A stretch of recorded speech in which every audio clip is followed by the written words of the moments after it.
Buckle up, we have a lot to go over regarding Joann's bankruptcy situation. Welcome to Sewing Report Live, I'm Jen. We now have more of a timeline for what's going on with Joann's second bankruptcy within 1 year. We're going to go over some court documents and some media coverage and just walk you through the latest with the Joann's situation. Okay, so let me bring up my screen here. So these are all the court filings for this bankruptcy. So they had a hearing on January 16th, and I was able to get some audio from the hearing, and then there's going to be another hearing on February 11th at 2 p.m. to talk about the bidding procedures. And from what I understand, if they currently have one interested bidder, which is Gordon Brothers, known for liquidating companies. And if they do not get a higher bidder, then it looks like that company will basically be closing down the Joann's and selling off the assets. I'm seeing some rumblings about some other potentially interested bidders, but that they're also liquidation companies as well. So there was a hearing on January 16th. There's going to be another hearing on February 11th. And then here is the timeline. Let me bring up this document here. All right, so this is a filing from January 24th. And then this is the current timeline for the bankruptcy proceedings. It's being done in Delaware. Also, quick disclaimer, I'm not an attorney. I'm just kind of looking at this from my perspective. You'll also find links to everything I'm talking about, all the resources down in the description box if you want to check some of these out for yourself. Also, this is not going to be a real edited video because I want to get this out as quickly as possible. So there may be some stumbles and bumbles in here somewhere. All right, so the bid deadline is February 12th, which is a day after the next hearing. And by the way, I believe I can sign up to try to join the call and get audio from the proceeding, which I will probably do. See if I can do that, because here's the thing, the court proceedings are actually supposed to be publicly available. So even if I can't, even if I'm not in court, I should be able to access documents. If they have, a camera feed or an audio feed, I should be, you can access this as well because this is considered like a public proceeding. And so it is out of Delaware. So February 12th at 5 p.m. is the deadline for bidding to sell the company. All right, February 13th, notice of winning bidder and cancellation of auction if there's no auction. All right, sale objection, deadline to the stalking horse bid, February 13th. All right, February 14th, auction if any. Sale hearing if no auction. So that's if, I guess, they don't get multiple bidders. So February 15th, or as soon as reasonably practicable afterwards, that's his notice of winning bidders if there's an auction. All right, so the sale hearing, okay, so there's going to be another hearing on February 21st. Okay, if there is an auction, I guess, but if there's only the one bidder, Gordon Brothers, it looks like that's kind of a done deal. So here are all the involved parties here. All right, and this is how I was able to download the audio from the hearing. So I'll actually play a little bit for you because it was kind of interesting. So let's take a listen together here. One who might have any conceivable interest in any asset of value here. And so I want to say for the 147 folks that are listening, if we have not already found you and you have an interest here, please come find us because we are willing to talk to everyone and we want this to be a come one, come all process. Second, again, recognizing that often a very vulnerable area for a retail company and often the difference between administrative solvency and insolvency is the unexpected 503b9 accrual. Once it became clear that we were potentially within a 20-day window of a filing, we very carefully monitored the inventory we were taking possession of in order to try to put some downward pressure on that number. And I think overwhelmingly we were confident in where we landed in keeping that number to a manageable level. And I would say the third piece of it was we, of course, went to our lenders and said exactly what I've said to Your Honor, that we believe this company has value, we need to finish the process that we've started to try to realize upon that value. And we need your support, and we need, more critically, your money in order to accommodate that. They said, we understand, but we need you to go into Chapter 11 with the stalking horse bid, because if you run your process and it fails, we need to know that there is effectively a backup plan in place. And so our goal was to not only effectuate a soft landing, which we'll get into once we get to the agenda, first day motions and cash collateral, but also to give ourselves the time and runway to complete that process, the price of admission of which was a stalking horse bid. So the results of all those efforts over the past, I think Mr. Sussberg said it was about our 1 month anniversary. So the results of about a month of work is not only the suite of first days, but the agency agreement we filed with, as well as our agreement on cash collateral. And the two dovetail, so I'll touch upon them together. The agency agreement with Gordon Brothers is effectively our stalking horse bid. And as Mr. Sussberg said, it is a liquidation bid. They will be the agent to liquidate all of our assets. That bid has a couple of key parts that are worth mentioning, although obviously none of it is up for approval today. The bid contemplates paying off the ABL and FILO in full. The bid contemplates liquidating term priority collateral and currently does not provide a recovery to term priority collateral. Mr. Brody will mention this as well. I say it so that Your Honor knows we recognize that that is an issue, and we've been working through it, and I'm confident that once we get into a soft landing, it will become a very high priority focus for all of us. From our perspective, the bid also has what's referred to in the papers as a wind down budget attached. That wind down budget is basically our proxy for projected administrative claims. The word exhaustive does not begin to describe it. It was exhaustively negotiated. We're going to try to fast forward, see if there's any other interesting tidbits. This thing is like 2 hours long, but you can actually download it. So you can download it and listen to the entire court hearing. So let's see if there's anything else interesting. Again, this is not where anybody wanted to be. First and foremost, the company, and we certainly understand the frustration of everyone who's had to help us get here, and the constituencies that we fully intend to keep working with. And against what's been a pretty challenging backdrop, I think from our perspective, we've been able to file these cases with budget and agreement that allows us to land a going concern, if there's one out there to be landed. And to that agree. If to the extent the parties are able to work, and our client did so because they believed in Joann, and they still believe in Joann as a prospect, as a going concern. So I don't want to repeat things. We do agree with the objections and concerns of Mr. Brett. The parties still have an opportunity to be heard in the event that we get. Yeah, the audio on this is a little bit low. Drawn our attention. We don't think there's a scenario in which it would make sense for the lenders to receive this benefit if they were the subject of a successful challenge. And we do think it makes sense to include clarification we needed, Your Honor. I appreciate it. Okay, very well. Thank you, Mr. Gold. So, Mr. Soka, I'm happy to hear from you, though. If you're on the I was able to work with Mr. Mahalik and side at the relief. Also prudent to serve parties via email in these cases where we can. As you've heard from others today, the budget in this case is tight, and the debtors are closely managing that budget. And given the number of notice parties in this case, the cost associated with providing hard copy notice via mail would be extraordinary. 0.9 million. Yeah, they have a lot of these cases. Vendors. Any objection to making that revision? Talk about some logistics. Okay, so that was from the January 16th court hearing. And again, I'll link to everything if you want to check it out for yourself. But yeah, so we're going to know more in the next few weeks. We definitely should know more on February 11th and then the 12th to see if there is any more bidders for the company. But I don't know. It's not looking good. It's not looking good. Gordon Brothers is a liquidation company. So here's their website. They specialize in, look at their solutions. It's like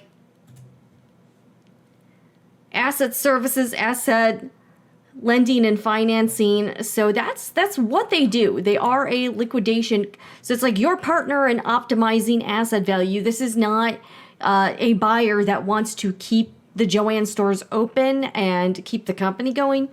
They are going to be, if they're the purchaser, it's looking like Joann's will be liquidated, and then eventually everything will be sold, closed. From what I can tell, Joann's doesn't really own their real estate. They're under leases, so they don't own the buildings or the land that the stores are on. So it would be a matter. So it's not like they have any real estate to sell.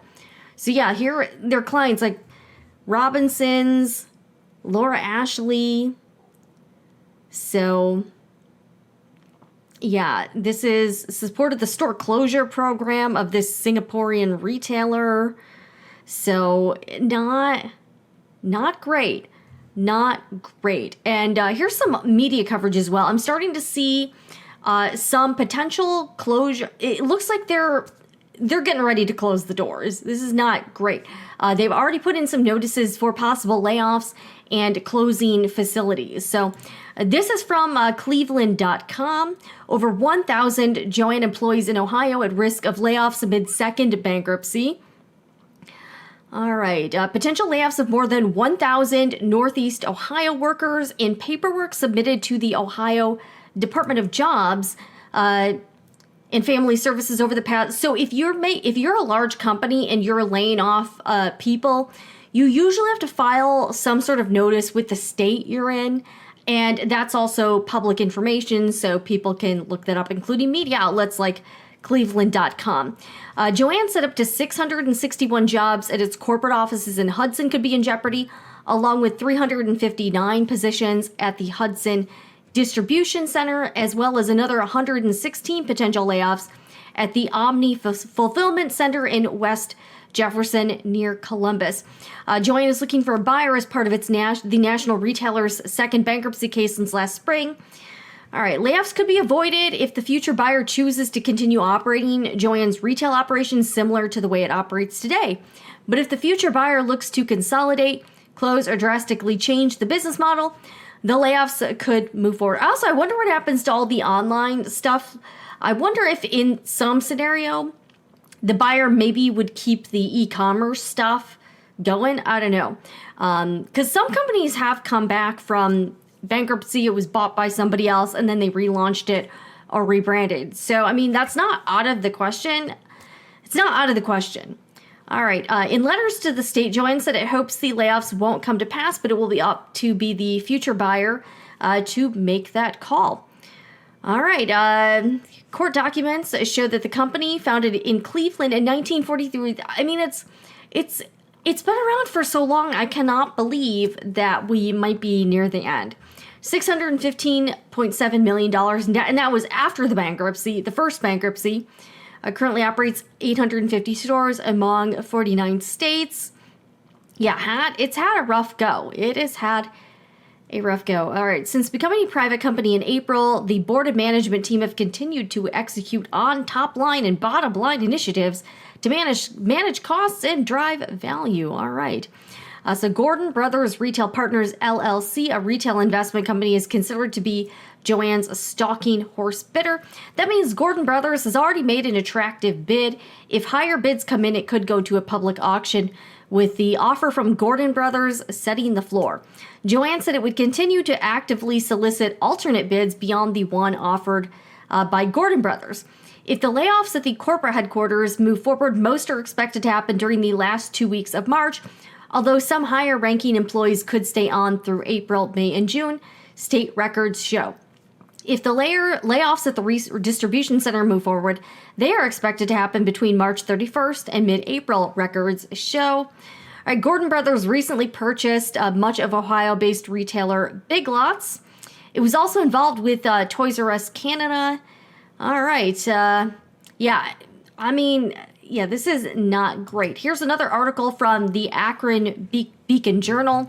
All right, this is about the WARN notice. Okay, so this is similar numbers, missing some of the ones from the other article. 475 employees at the distribution center in Hudson and the fulfillment center in West Jefferson. That's not covering like the HQ layoffs from the other article. Okay. Employee separations are expected to begin March 31st in a 14-day period if Joann fails to secure a buyer for the company. Oh, by the way, I've said this before, but guys, if you're going to a Joann store, please do not hound or pester the employees with questions about the bankruptcy. By the way, shout out to the Joann subreddit. They're really tired of it and it's not helping morale. So be kind and really avoid, discussing this. These are lower level employees. They're not in charge of anything. They're not at the top. And it really doesn't help. I know some folks were asking, well, how will I know if my Joann's is closed? There's probably going to be some media coverage, local media coverage, if your local store is going to close. But I would really just kind of avoid hassling the employees because it's not their fault. They can't do anything about it. And it's just, really, it's not helping. All right, so let's see. All right, yeah, so it says right now, there have been some store closures already since the beginning of this year. But yeah, the others are still operating. You can still shop online. Yeah, if you have a gift card, I would use the gift card. I've seen some information about the Smile Rewards program that might not be operational right now. So yeah, who knows? All right, the bankruptcy was filed on January 15th. All right, here's another article from the Business Journal. And this is about possible layoffs in Visalia, California. Joann Stores files notice of 209 layoffs with closure of Visalia Distribution Center. Bankrupt fabric retailer Joann Stores has announced intentions to close its West Coast distribution center in Visalia in late March, with 209 people who work at the plant to be laid off permanently. The news comes via a required 60-day notice to the State Employment Development Department that was published January 29th. So that was very recent. Closure of the big distribution center is expected to be followed by the closure of most or all of the retail stores it supplies, including the retail outlet in Visalia, although no notice has been filed for retail outlets as of yet. Joann also has a retail store in Fresno that is part of the River Park Shopping Center. Yeah, not great. All right. So, all right, let's go on to the facility. The 635,000 square foot facility employs around 200 year round and more during the holiday season. The company says that distribution center handles all stores west of the Mississippi and about a third of the Ohio company stores nationwide. The company leases the building from a Texas real estate investment trust. Okay, so a REIT. All right, so as of March 2020, Joann had 865 stores in 49 states. Joann was privately owned by Leonard Green and Partners before going public in 2021. It is privately held now, so there's no Joann stock. It is not on the stock market. All right, yeah, and this is the origin story. 1943, German immigrants Hilda and Bertold Reich, Sigmund and Matilda Rohrbach, and Justin and Alma Zimmerman opened the Cleveland Fabric Shop in Cleveland, Ohio. After further expansion in 1963, the name was changed to Joann Fabrics. The store's name was created by combining the names of the daughters from both families, Joann and Jacqueline Ann, says Wikipedia. I like how they're getting their info from Wikipedia. The 81-year-old fabric and crafts retailer has suffered in the past few years as customers cut back on discretionary spending. The company says it is the nation's category leader in sewing and fabrics, with one of the largest arts and crafts offerings. The voluntary Chapter 11 proceedings continue in the U.S. Bankruptcy Court for the District of Delaware to facilitate a sale process to maximize the value of its business. Through the company bankruptcy proceedings, there's always a possibility that a buyer will emerge for the chain, but the filing of this notice by the company is not good news for Joann or for Visalia. Many of the workers at the Plaza Drive Distribution Center have worked there for decades. So that is the latest. We've gotten a lot more information, and it's not, I'm going to be real, it's not looking positive. That's for sure. By the way, if you're new here, I know a lot of you have recently found the channel by the coverage about Joann's. I do have some kind of ground rules for comments. Be polite, be civil, kind, respectful. Be respectful to myself and everyone else here. No sharing links, guys. No links. No promoting stuff, like no promoting yourself or other stuff. Don't leave like YouTube videos or anything like that. No spam. And guys, no politics. I just don't want people fighting about politics in my comments. So if you do leave any sort of political angle comment, it will be removed. Sorry, not sorry. So just if you're new here, just keep that in mind before you leave a comment. I know a lot of you have been reporting on what's going on in your local stores. And I want to ask the question, in your opinion, what do you think is the biggest factor in why this is happening? Like, what do you think is like the main reason for the downfall of Joann Fabrics? Is it the management? Do you feel like it's the store, just like the stuff that they're selling, the quality of the items, the fact that they're doing all of this home decor stuff?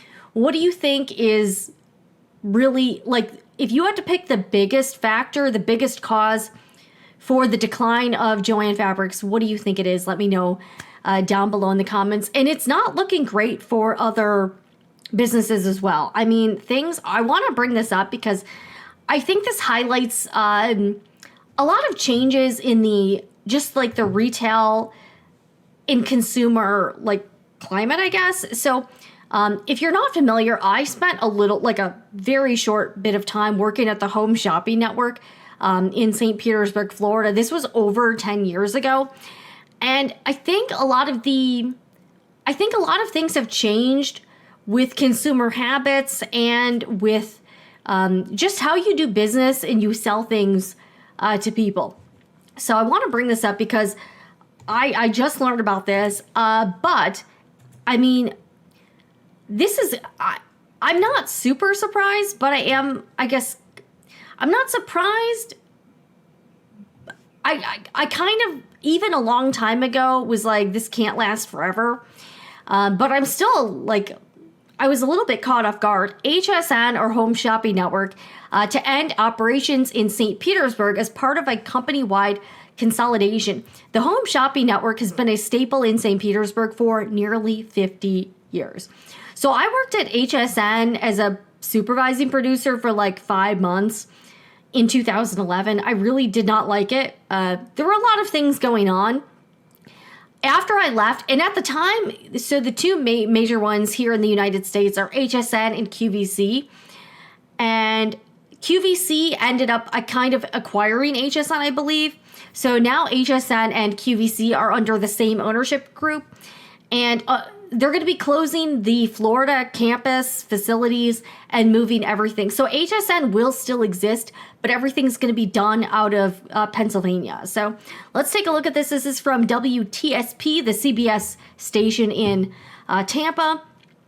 Actually, they're technically in St. Petersburg, but it's considered the Tampa news market. For decades, live shopping staple HSN has had a home right here in the Tampa Bay area. But by the end of 2025, the network's parent company will be shipping out of the Sunshine State and saying goodbye to St. Petersburg for good after 47 years in the community. Curate Retail Group, which owns QVC, Quality Value Convenience at HSN, announced it plans to consolidate its operations sometime in Q3 of 2025. HSN will move production to Studio Park in Westchester, PA, where QVC currently operates. So yeah, things are shrinking in this sort of traditional media, traditional business world. And so here's the thing. When I worked at HSN, even this was 14 years ago, the vast majority of the customers were senior citizens. They were all older people who were watching HSN on TV.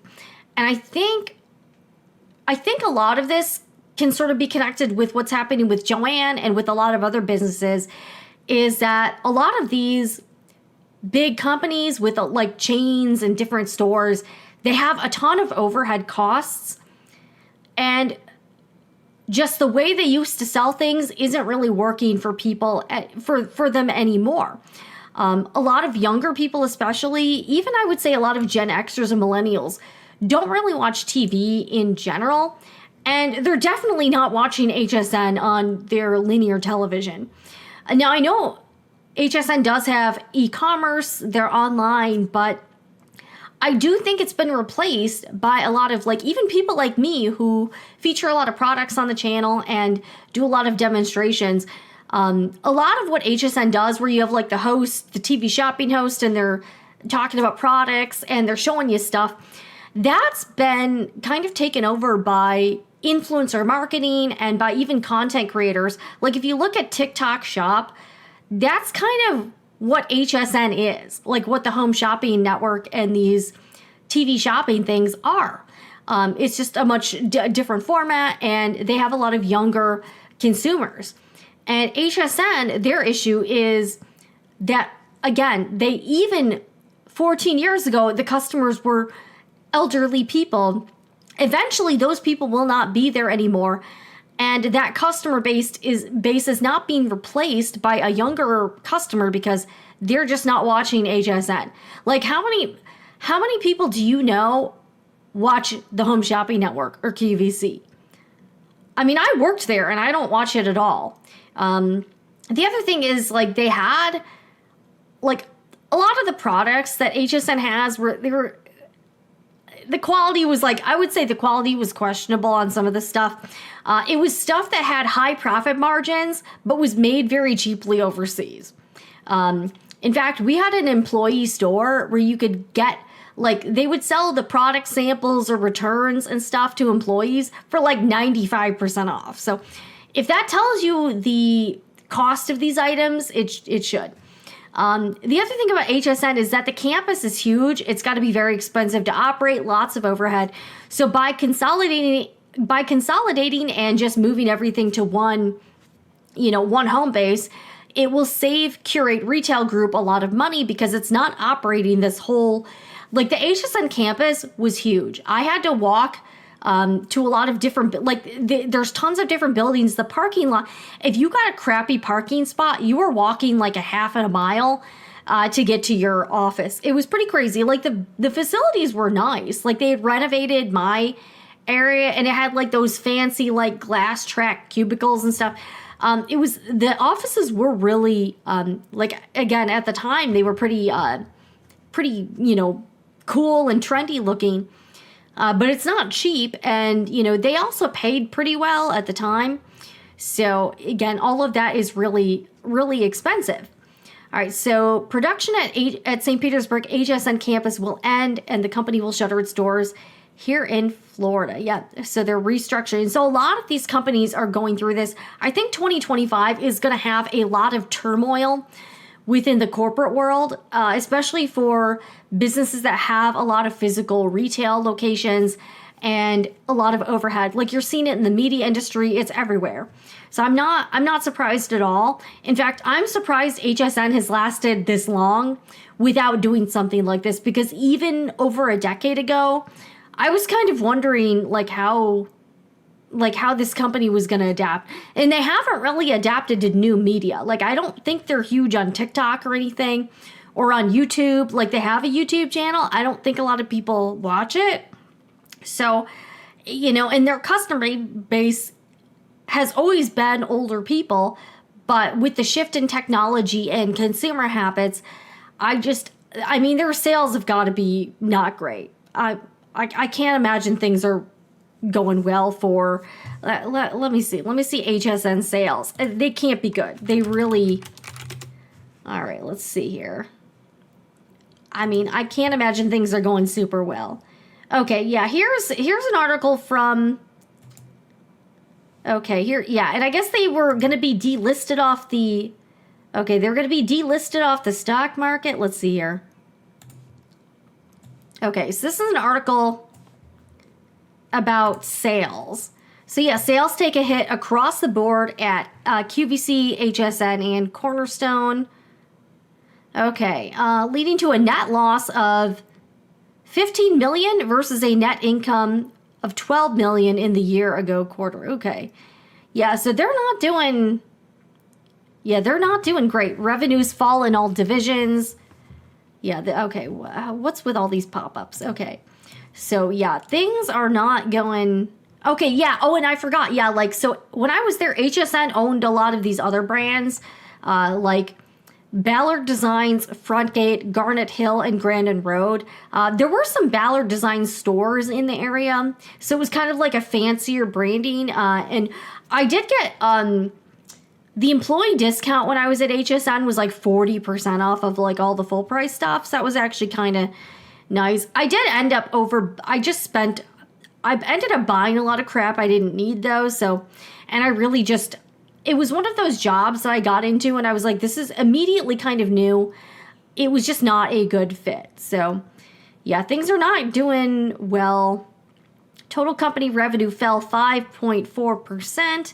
E-commerce generated $1.5 billion, accounting for 62% of total revenue. So that's kind of a snapshot of what's going on just in the just in the consumer world. But yeah, so that's sort of the latest. This video is not going to have any editing. Hopefully I'll be able to get this out same day. But let me know what you think. And if you have any more predictions for what's going to happen for the rest of 2025, we're literally only like 1 month in and it's already getting kind of crazy. But check out some of my other videos here on Sewing Report Live for more backstory about what's been going on with Joann Fabrics. This is their second bankruptcy and their next court date is February 11th. But I will link everything down below in the description box. And I'll see you again next time.